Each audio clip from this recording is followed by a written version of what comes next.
Aurélie, une Voilà, jeune fille exactement. avec qui vous avez vécu pendant 6 ans. Donc Exactement. une grande histoire d'amour. 5 ans, 3 quarts, on va dire, mais presque 6. D'accord, presque Exactement. 6 ans. Et l'histoire s'est arrêtée un peu brutalement.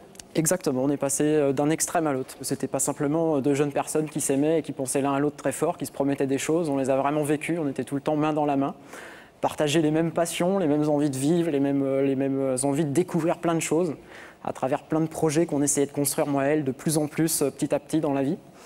Et puis, par rapport à une situation, la fin de nos études, en septembre dernier, on avait un petit appartement, une situation professionnelle. Moi, je ne trouvais pas un emploi pour le moment, elle non plus. Pas facile. Une période de doute. On s'est mis une énorme pression, moi et elle, parce qu'on voulait réussir. On a deux forts caractères et voilà. On a manqué un petit peu, je vais dire, l'un pour l'autre, pas d'amour, mais bon, on était absents et un petit peu d'attention, voilà exactement. Et ça a fait que Aurélie, en décembre, a trouvé un emploi de commercial qui lui a pris beaucoup de temps. Elle a dû faire ses preuves aussi dans ce métier-là. Moi, ne pas l'avoir de la journée du jour au lendemain, ça m'a énormément changé, mais d'un autre côté, je poursuivais ma recherche d'emploi. Je pensais que ça repartirait sur de bons rails à la nouvelle année et finalement c'est le contraire qui s'est produit parce que je pense qu'Aurélie elle a voulu essayer de prendre son autonomie à travers sa façon d'agir et sa hargne dans son travail. Peut-être aussi. Ça a fait que vous éloignez davantage en fait. Voilà, exactement. Ouais. Mais je pense aussi que c'est à vivre une période comme peut-être beaucoup de jeunes filles où elle se dit est-ce que je choisis entre un premier amour et celui de toute une vie ou est-ce que je veux peut-être connaître un jour quelque chose d'autre, pas forcément sur le plan amoureux, mais du moins aujourd'hui dans sa façon de s'exprimer. Avant d'aller plus loin, pour savoir justement comment vous analysez ce qui se passe actuellement avec elle, on a retracé cette histoire, cette grande histoire d'amour qui a duré donc presque 6 ans et puis essayer de comprendre comment les choses se sont dégradées, tout ça en images. Très bien. Une main, une bague, Stéphane Lamour avait trouvé son emploi. C'était Aurélie et c'était pour la vie. Mais le monde du travail soudain vous refuse un poste. Inquiétude, tension, dispute, un couple résiste, l'amour s'inquiète. Une jeune femme se lance dans la vie active et vous vous perdez dans l'attente d'une improbable embauche. C'est la rupture. Mais aujourd'hui, Stéphane, après des mois de recherche, vous travaillez et vous voulez ce soir reconquérir la femme de votre vie pour que les lettres ANPE ne disent plus autre chose que A comme amour, N comme nouveau, P comme possible et E comme ensemble. Mais l'amour entre vous après le chômage, a-t-il encore un avenir ? Alors on comprend bien ce que vous nous dites, c'est-à-dire qu'effectivement, très rapidement, en quelques semaines, cette situation un peu professionnelle vous a séparés, vous a fait prendre des chemins divergents. Est-ce que malgré tout, vous le disiez à l'instant, 6 ans de vie commune, c'est quand on est jeune, on se pose des vraies questions. Est-ce qu'on peut continuer toute notre vie comme ça ou est-ce qu'on peut voir d'autres choses?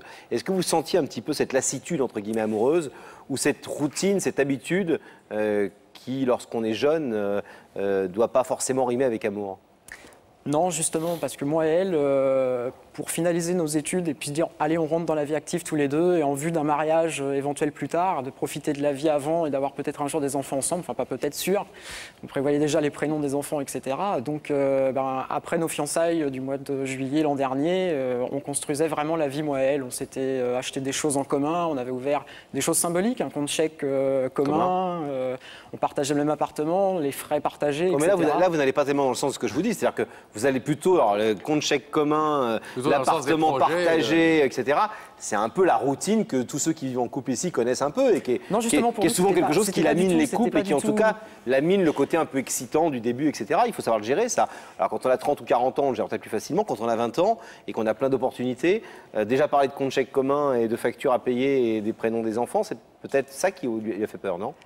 Ça lui a certainement fait peur, mais je pense aussi que ça a été une grosse transition pour elle, puisqu'on est passé du statut d'étudiant où on dépend indirectement de nos parents, jeune adulte travaillant et vivant, à des adultes qui rentrent dans la vie active et qui en même temps veulent essayer de fonder un couple et un foyer plus tard. Est-ce que vous en parliez de ça?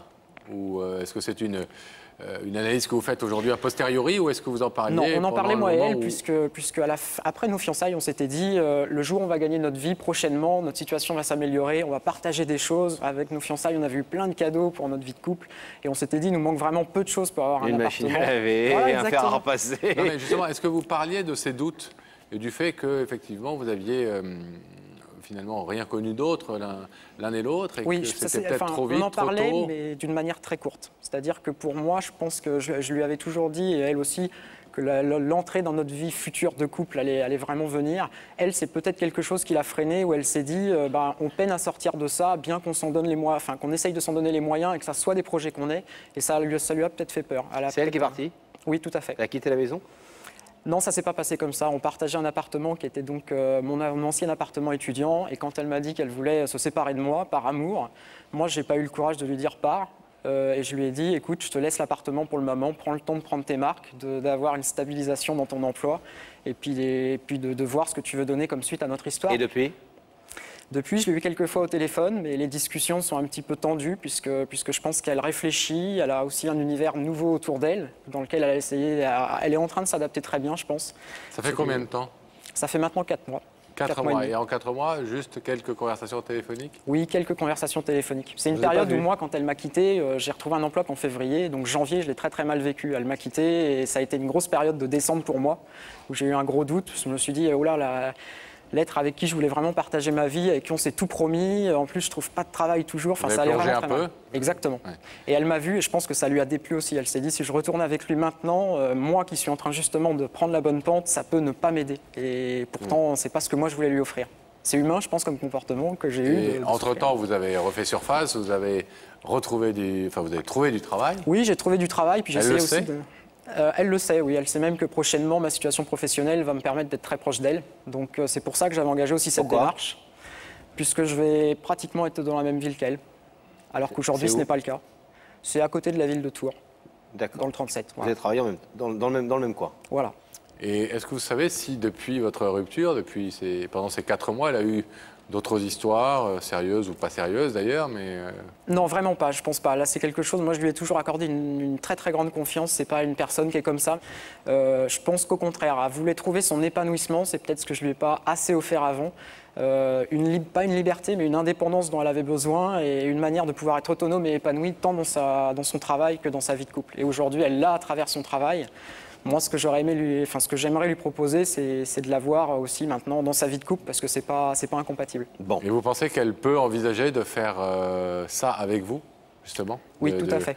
Vous pensez qu'elle vous aime toujours? Moi, j'en suis persuadé, même si elle me dit un petit peu le contraire. Quand on dit à un garçon, écoute, c'est fini, et que le garçon dit, est-ce que c'est fini pour la vie ou pas? Quand on quitte une personne, je pense qu'on doit être capable de lui dire, voilà. Sa réponse, c'est fini pour l'instant. C'est donc pas gagné, vous en êtes d'accord? C'est donc pas gagné. Et pourquoi vous faites cette démarche comme ça sur le plateau? Il n'y a pas d'autre moyen de lui prouver que vous avez changé? Non, puisque aujourd'hui, toutes les fois où je lui ai prouvé mon amour, ça a été par une histoire partagée durant 5 ans et demi qui a été fabuleuse, où tous nos projets, on les a eus, mais on n'a pas pu les réaliser, on n'avait pas les moyens. Et aujourd'hui, c'est quand même un moyen qui n'est pas ordinaire de venir dire à une personne qu'on pense à elle, qu'on l'aime, et qu'on est prêt à tout pour elle, mais que ça doit marcher à deux et que c'est pour être partagé.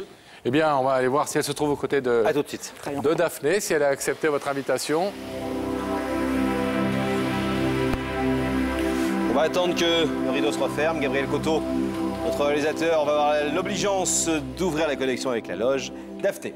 Écoutez, je suis désolée de vous apprendre que l'ex-petite amie de Stéphane n'a pas souhaité répondre à notre invitation.